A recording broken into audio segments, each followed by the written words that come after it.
Dear Patriots, before the news starts, please subscribe to our patriotic channel by clicking the subscribe button. Give us a thumbs up to this video. Don't forget to leave your opinion below in the comments section. Share the news on Facebook and Twitter so your friends see it. Thank you. MSNBC tries to get Latino Trump supporters to apologize for their vote. It backfires in epic way. A year after President Trump was elected, MSNBC's Jacob Soboroff decided to interview Latinos who voted for Donald Trump to see if they regretted their decision. He must have regretted his decision. Liberals always get angry when a minority doesn't act the way they feel they should act. Oftentimes, minorities get attacked the most viciously by liberals when they choose to be conservative. Are you still happy with the way that you voted and the way that he's doing? Soboroff asked a Latino radio host. Yes, especially in the economy. We are growing at 3.1%, he responded.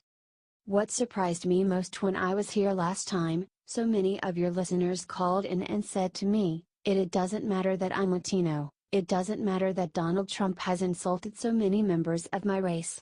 I want to know, a year later, do people out there, do your listeners feel the same way? Asked Soboroff. I feel way better with this president than before he was president. I will vote for him again, said one Latino listener. I voted for Donald Trump, and at this point in my life I am not sorry. I am very proud of Donald Trump to be my president, said a female Latino listener.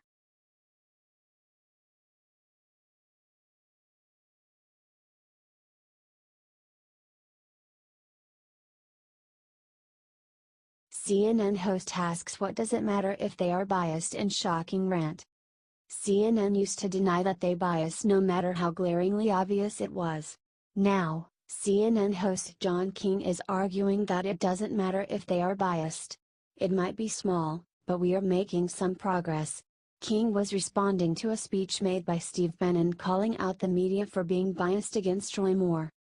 The Bezos Amazon Washington Post that dropped that dime on Donald Trump is the same Bezos Amazon Washington Post that dropped the dime this afternoon on Judge Roy Moore. Now is that a coincidence? That's what I mean when I say opposition party, right? It's purely part of the apparatus of the Democratic Party. They don't make any bones about it.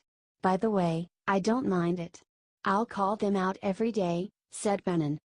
King responded. I want to talk about the politics of that later, but right there. What does it matter? The Access Hollywood tape, he's talking about the Washington Post. That was Donald Trump, no one denies that was Donald Trump, said King. Donald Trump on that tape was talking about conduct that as if it happened felony sexual assault. What does it matter, who records you robbing the bank whether liberal or conservative, an old person or a young person, gets that video and it's still you. In the case of this story, these women are quoted by name. What is that? Said King. Obviously if it matters. If you hate someone you will look at a situation in the worst way possible. If you like someone you will see it in the best way. Trump's tape. Friends see it as a man being braggadocious, enemies see it as him admitting to sexual assault, which isn't true.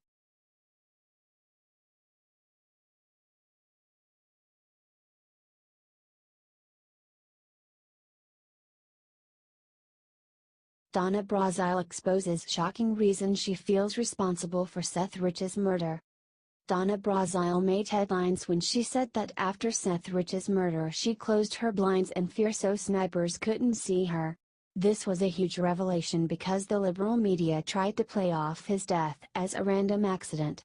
Many believe that his death had to do with him being a WikiLeaks informant, supplying information against Hillary. Brazile's claims gave credibility to these theories. In her book, Brazile also wrote that she felt responsibility for his death. She clarified what that meant in an interview with SiriusXM host Mark Thompson. Were the Russian involved, in your opinion? I know this hasn't been resolved yet, in Seth Richs' death? Yes, no, or I don't know? Asked Thompson. I don't know. I'm not part of the investigative team. But I can tell you this much, and thank you for asking about Seth. He was my child. I loved him. He worked in the voting rights division and I was the vice chair over that division. He was one of 2 staff people. I love him, I miss him. He was a patriot, and I hope to God we find out who murdered Seth Richs, said Brazile. You wrote in the book you feel responsible for his death, said Thompson. Because he was my child, responded Brazile. Okay, I understand, he answered. Mark, I have been in politics all my adult life. The only children I have are the children that I have hired. They're my children, explained Brazile.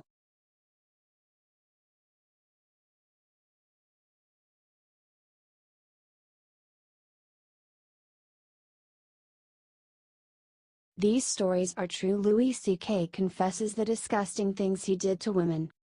Hollywood comedian Louis C.K. has been accused of sexual harassment by 5 different women.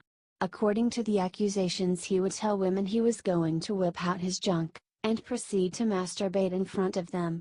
Now, according to him, everything the accusers have said is true. I want to address the stories told to the New York Times by 5 women named Abby, Rebecca, Dana, Julia, who felt able to name themselves, and one who did not. These stories are true, he wrote in a confession.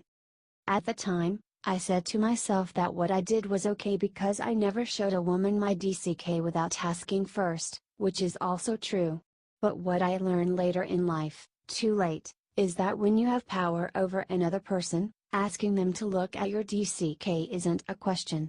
It's a predicament for them. The power I had over these women is that they admired me. And I wielded that power irresponsibly, he wrote. I have been remorseful of my actions.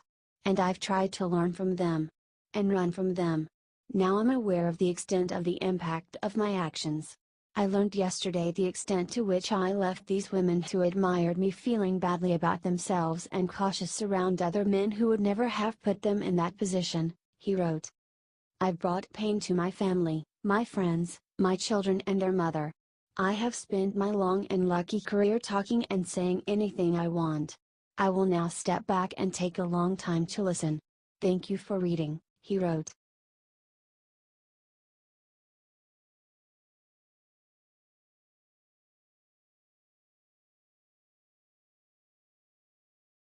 Trump aide debunks his own quote in a new lip book claiming that Trump wanted to lose the election. New York Magazine released an article called "Donald Trump Didn't Want to Be President." 1 year ago, the plan to lose, and the administration's shocked first days.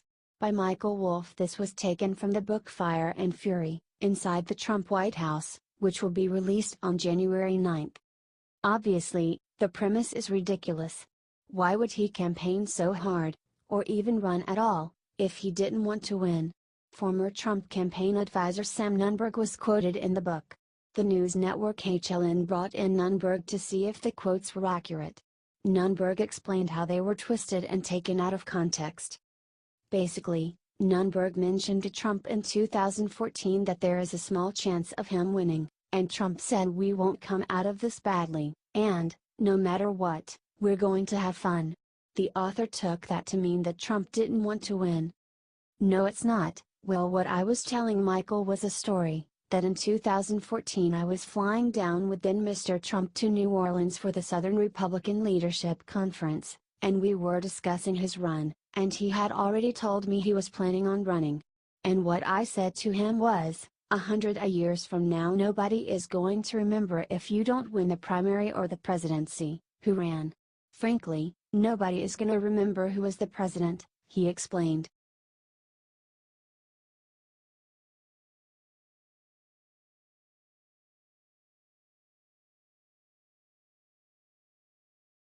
Twitter forces Sheriff David Clarke to delete epic tweet exposing the lying lib media. Twitter has been trying their hardest to censor conservative voices. Except for President Trump, of course, because he is the main thing keeping them in business. However, they targeted Trump supporter and Blue Lives Matter supporter Sheriff David Clarke. Clarke has been under investigation for an incident with Dan Black, an airline passenger who accused the sheriff of abusively detaining him. The liberal media used this investigation to slander him. Clarke defended himself in a bold way, but then he got a message from Twitter who forced him to take his tweets down. Below are the deleted tweets. When lying lib media makes up fake news to smear me, the antidote is to go right at them. Punch them in the nose and make them taste their own blood. Nothing gets a bully like lying lib media's attention better than to give them a taste of their own blood. #never back down, tweeted Clarke. Twitter froze his account until he took that tweet down. But as soon as he got his account back, he wrote another epic tweet. I will not be intimidated into silence by lying lib media. I will not be intimidated by liberal hyper-partisan government hacks who weaponize government authority to go after people whose views they don't like. I will stand and fight for truth in what I believe is right. Join me, he tweeted. Clarke will not be stopped so easily.